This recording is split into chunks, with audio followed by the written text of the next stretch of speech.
Assalamualaikum warahmatullahi wabarakatuh. Selamat malam para pemirsa. Kembali lagi bersama saya tentunya Miftah Nur Rahmawan.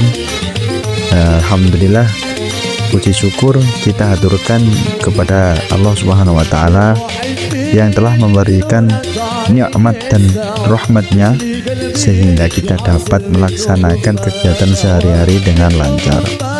Baik para pemirsa, kali ini kita akan membahas kajian materi fikih yang kemarin sebelumnya kita telah membahas pada bab pertama. Nah, dan kali ini kita akan membahasnya pada bab yang kedua, yakni pada bab terakhir pelajaran fikih kelas 10 Madrasah Aliyah. Pada hari ini kita akan membahas tentang seputar bank, yang di dalamnya ada beberapa materi, antara lain yakni bank yang mencakup dari pengertian bank konvensional dan juga bank syariah. Kemudian asuransi syariah, begitu juga dengan asuransi konvensional. Kemudian yang ketiga adalah pinjaman online. Yang keempat, kita akan membahas tentang transaksi online yang berkaitan dengan seputar kegiatan jual beli transaksi secara online. Maka dari itu, adapun tujuan pembelajaran pada kali ini yakni adalah sebagai berikut.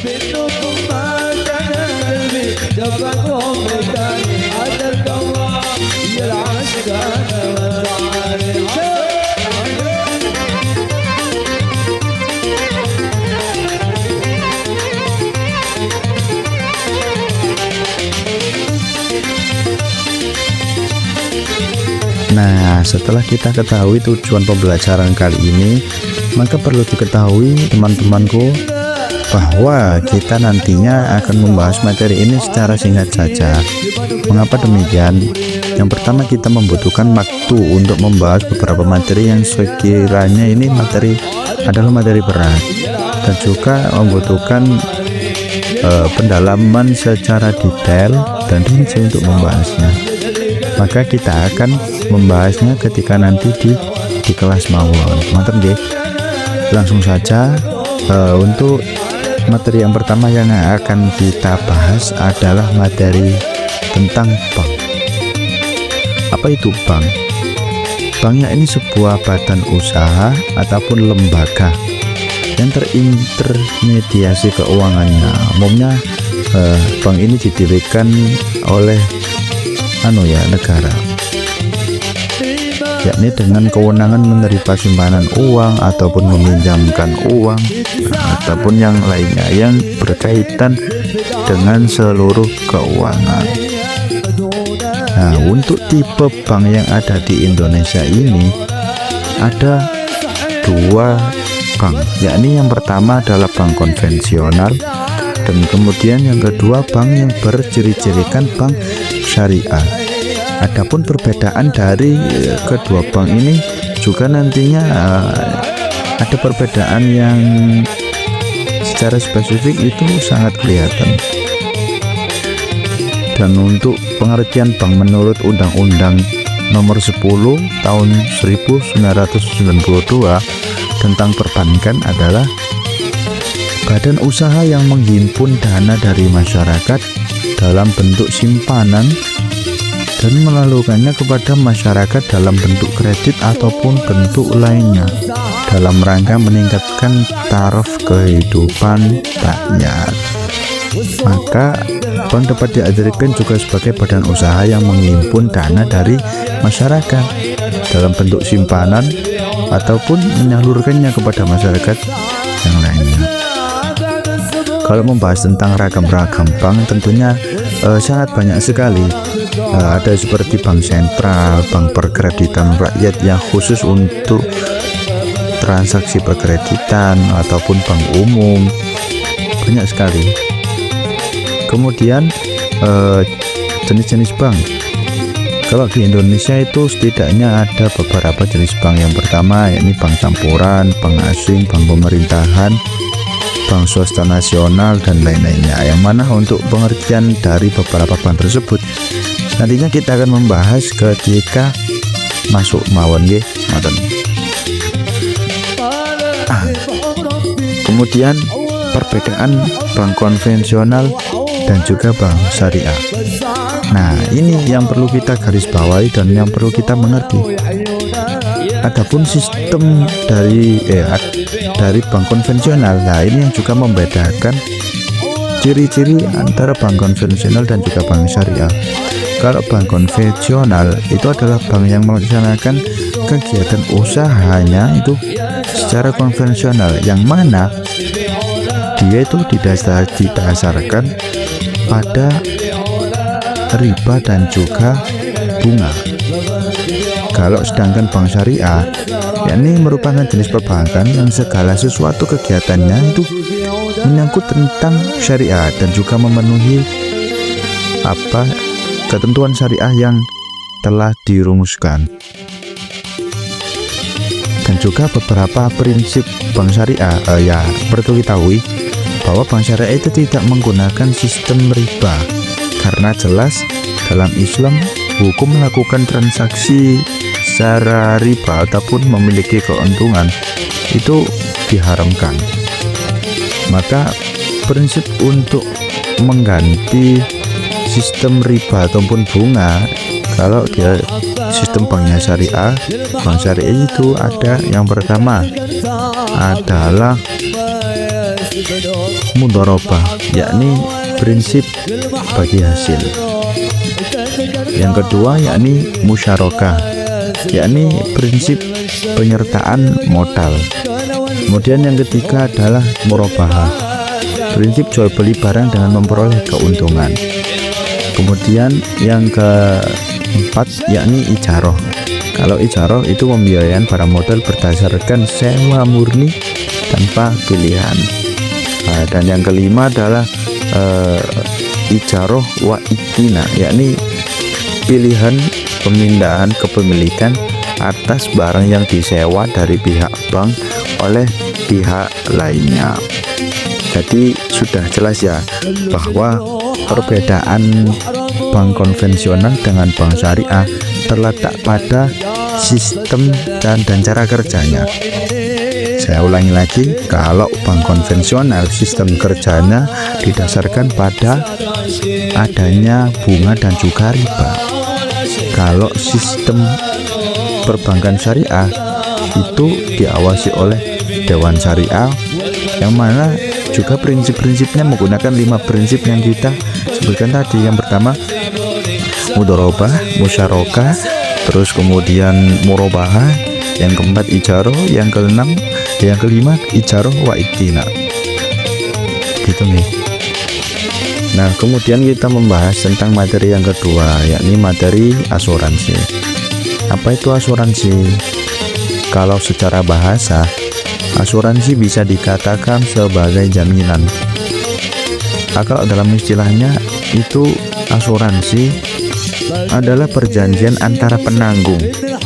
Biasanya penanggung ini dilakukan oleh perusahaan asuransi, kemudian dan tertanggung, di mana si tertanggung ini membayar premi sebagai imbalan atas perlindungan finansial terhadap risiko tertentu seperti kerugian, kerusakan, ataupun kehilangan keuntungan. Kalau contoh-contoh asuransi yang ada di Indonesia ini seperti adanya asuransi kesehatan, terus kemudian asuransi pendidikan, kemudian asuransi kecelakaan.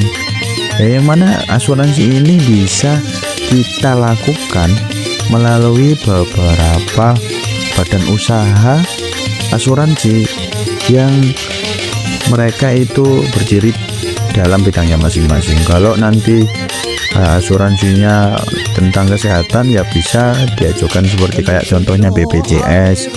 Kalau Jiwasraya itu asuransi tentang hak dia ketika mengalami insiden kecelakaan. Kalau asuransi tentang jaminan kerja itu Kalau di pabrik pada umumnya contohnya kayak bisa jam sostek. Nah itu. Kemudian asuransi ini juga memiliki dua model teman-temanku. Yang pertama adalah asuransi konvensional dan juga yang kedua asuransi syariah. Nah, di masing-masing kedua tipe asuransi ini juga memiliki karakteristik dan perbedaannya masing-masing. Jadi mereka itu memiliki cirinya tersendiri. Kalau asuransi konvensional itu perbedaannya terletak pada muawadoh, bersifat muawadoh, yakni tukar menukar hak atas dasar timbal balik ataupun keuntungan.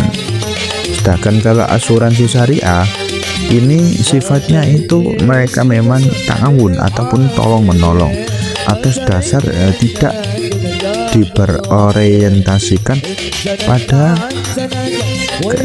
kebisnisan ataupun keuntungan materi yang diperoleh. Nah itu yang disebut dengan asuransi. Mengapa demikian? Ya kita kembali lagi, kalau sangkut pautannya dengan syariah maka tinggallah hukum riba, yang mana asuransi sesuatu yang membahas tentang syariah mereka tidak akan memasukkan hal yang didasari dengan riba ataupun bunga.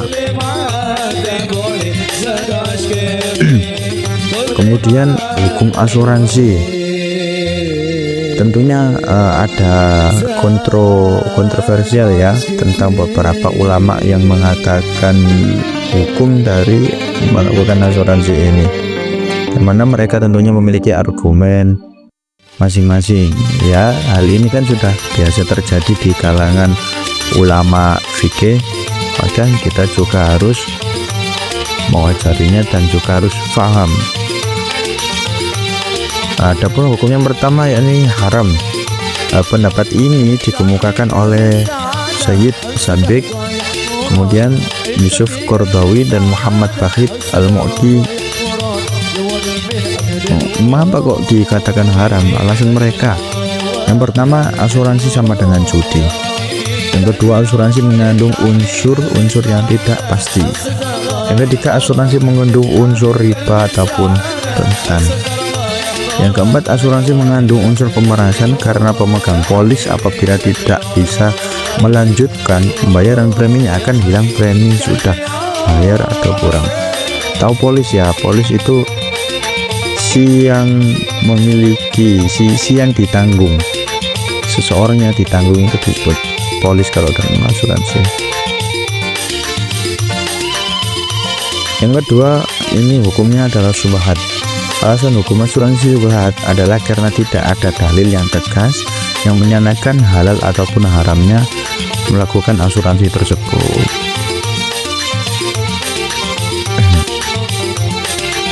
Nah, kalau asuransi syariah, kemarin itu saya menemukan sebuah dalil yang mengatakan yang dijadikan dasar dari adanya hukum asuransi syariah. Tadi kita juga setelah membahasnya ya, kalau prinsip dalam melakukan asuransi syariah itu prinsipnya adalah dengan prinsip ta'awun ataupun tolong menolong. Apa dalilnya? Wa ta'awuna 'alal birri wat taqwa wa la ta'awanu 'alal itsmi wal 'udwan wattaqullaha innallaha syadidul 'iqab. Kemudian asuransi ini sudah dijamin halal oleh Majelis Ulama Indonesia melalui Dewan Syariah Nasional dengan fatwa nomor 21/DSN MUI garing 10 Romawi garing tahun 2021 tahun 2001 maaf ya tahun 2001 tentang pedoman umum asuransi syariah. Mungkin nanti jenengan bisa cek saja di Google, fatwanya itu ada. Ketik saja fatwa MUI tentang asuransi tahun 2001, nanti akan muncul. Kemudian kita membahas materi yang selanjutnya, yakni kita membahas tentang pinjaman online. Apa itu pinjaman online? Pinjaman online adalah utang yang dilaksanakan peminjamannya itu melalui daring ataupun internet. Nah, pinjaman online ini kita bisa melakukan utang piutang melalui HP saja juga bisa sekarang. Memang seiring perkembangannya zaman itu dunia semakin canggih ya. Nah, tentunya banyak aplikasi-aplikasi sekarang mengenai ataupun yang memfasilitasi pinjaman online. Contohnya yang beredar di masyarakat ataupun aplikasi pinjaman online yang sudah diawasi oleh OJK. Contohnya kayak Akulaku, Easy Cash, Kredivo, dan juga yang lain-lain. Saya mendapatkan info ini karena tadi juga sempat membaca referensi beberapa aplikasi pinjaman online yang ada di negara kita. Jadi pinjaman online itu dapat dilakukan teman-teman, tanpa kita harus bertemu kepada pihak yang meminjami. Kemudian yang ke materi terakhir ya, yang keempat itu transaksi online. Apa itu transaksi online? Transaksi yang dapat dilakukan melalui akses internet ataupun media sosial. Contoh melakukan transaksi online, ya pasti jenengan semua itu pernah melakukan kegiatan transaksi ini ya. Contohnya seperti checkout Shopee ataupun pembelian pulsa secara online melalui via Dana ataupun via OVO, Shopee, dan lain-lainnya. Nah, kemudian seperti contoh melakukan transaksi online melalui Facebook.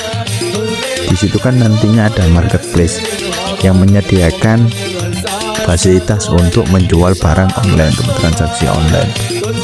Yang tentunya melakukan transaksi online ini harus ada beberapa prinsip dan syarat yang harus dipenuhinya.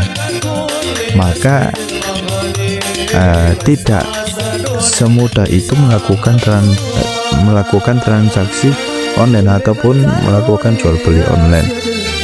Kalau contoh yang relevan itu seperti halnya kayak di aplikasi Shopee, di sana terdapat katalog yang menyatakan definisi dari barang yang dijual.